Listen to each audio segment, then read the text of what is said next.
नमस्ते साथीहरु, स्वागत छ मेरो च्यानल केजी टेकमा। आज म भिडियो लिएर आएको छु कि सिबिसुको वाइफाई नोकिया राउटरको कसरी सेटअप गर्ने, कसरी वाइफाई को पासवर्ड चेन्ज गर्ने, कसरी म्याक एड्रेस लगाउने, आज सबै कुरा सिकाउने वाला छु। त सो भिडियो स्टार्ट पुरै हेर्दिनु होला। म यहाँ सबैभन्दा पहिला हामीलाई क्रोम ब्राउजर खोल्नु पर्छ। क्रोम ब्राउजर खोलिसकेपछि यहाँ हामीलाई नोकियाको आइपी एड्रेस हाल्नु पर्छ। 192 यहाँ आइहाल्छ। यहाँ क्लिक गर्नुपर्छ। यहाँ क्लिक गरिसकेपछि हामीलाई यहाँ सेटअप खुल्छ। यहाँ सेटअप खुलिसकेपछि यस्तो हेराउँछ।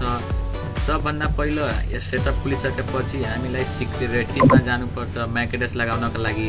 सिक्युरिटीमा गइसकेपछि म्याक फिल्टरमा क्लिक गर्नुपर्छ। म्याक फिल्टरमा क्लिक गरिसकेपछि हामीलाई म्याक फिल्टर इनेबल गर्नुपर्छ, जुन यहाँ हेराउँछ वाइफाई एसएसआईडी म्याक फिल्टर मोड एलाउड। यहाँ एलाउड गर्नुपर्छ। ब्लकेड हुन्छ भने यहाँ एसएसआईडी सिलेक्ट गर्नुपर्छ। 1 2 3 4 जति हुन्छ त्यति यहाँ इनेबल गर्नुपर्छ। इनेबल गरिसकेपछि हामीलाई यहाँ म्याक एड्रेस सेभ गर्नुपर्छ। जस्तै यहाँ मोबाइलको कुनै मोबाइलको यहाँ म्याक एड्रेस, जस्तै यो मोबाइलको म्याक एड्रेस यहाँ सेभ गर्नु भने यहाँ सेभमा क्लिक गर्नुहुन्छ। यहाँ सेभ भइहाल्छ। सेभ भएको म्याक एड्रेसहरू यहाँ तल हेराउँछ।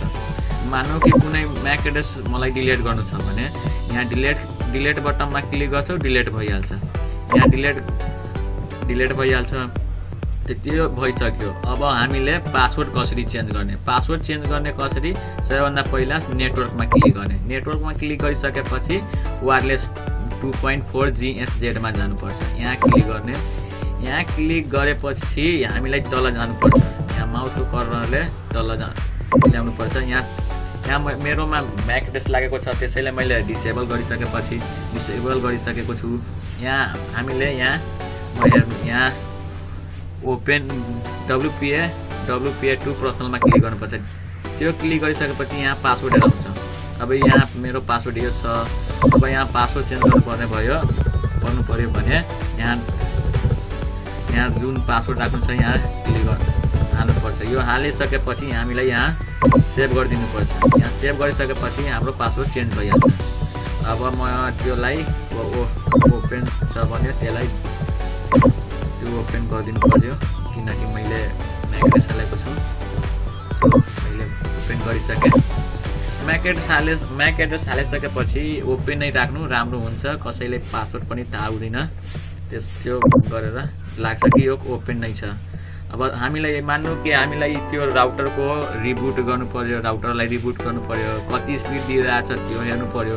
हामीलाई सबभन्दा पहिला मेन्टेनेन्समा क्लिक गर्नु पर्यो। मेन्टेनेन्समा क्लिक गरिसकेपछि स्पिड टेस्टमा क्लिक गर्ने। यहाँ स्पिड टेस्टमा क्लिक गर्ने। स्टार्ट बटनमा क्लिक गर्ने। स्टार्ट बटनमा क्लिक गर्नुहुन्छ। यहाँ ओकेमा क्लिक गर्नु। यहाँ स्टार्टिङ हुन्छ। अब यहाँ स्टार्टिङ हुन्छ। सर्भर यहाँ स्पिड टेस्ट सर्भर यो टेस्टिङ गरिरहेको छ। म क्यान्सल गरिदिन्छु किनकि मेरो काम छैन त्यो सेभ क्यान्सल गरिदिएँ। अनि हामीलाई मान्नु कि राउटरलाई रिबुट गर्नु छ यहीँबाट। यहाँ हामीलाई यहाँ रिबुटमा डिभाइसमा जानु। रिबुटमा क्लिक गरिदिनु। रिबुट भइहाल्छ। यहाँ रिबुट भइहाल्छ। अनि मान्नु कि कसको डिभाइसहरू कुन डिभाइसहरू मेरो राउटरमा चलिरहेछ अहिले कुन त हामीलाई सबभन्दा पहिला स्टेटसमा होम नेटवर्किङमा जानुपर्छ। होम नेटवर्किङमा गइसकेपछि यहाँ तल सबै मोडलहरू हेराउँछ कतिवटा अहिले डिभाइसमा चलिरहेछ। मान्नु यो मेरो आइफोन एक्टिभ नै छ। यो कृष्णकान्त गुप्ता एक्टिभ नै छ। मेरो ल्यापटप जति एक्टिभ हुन्छ इनएक्टिभ हुन्छ सबै हेराउँछ। यहाँ टाइम पनि हेराउँछ कि कति घन्टादेखि चलिरहेछ यो सबै हेराउँछ।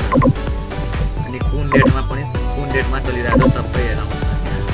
यहाँ रिफ्रेस गर्न सक्नुहुन्छ। रिफ्रेस गरिसकेपछि फेरि अर्को जुन हुन्छ त्यो सबै आउँछ। सो भिडियो राम्रो लाग्यो भने मेरो भिडियोलाई च्यानललाई सब्सक्राइब गरिदिनु होला। अनि लाइक गरिदिनु होला। त्यो तपाईँको एउटा लाइकले मलाई धेरै मोटिभेसन आउँछ। सो प्लिज लाइक गरिदिनु होला। Thank you so much.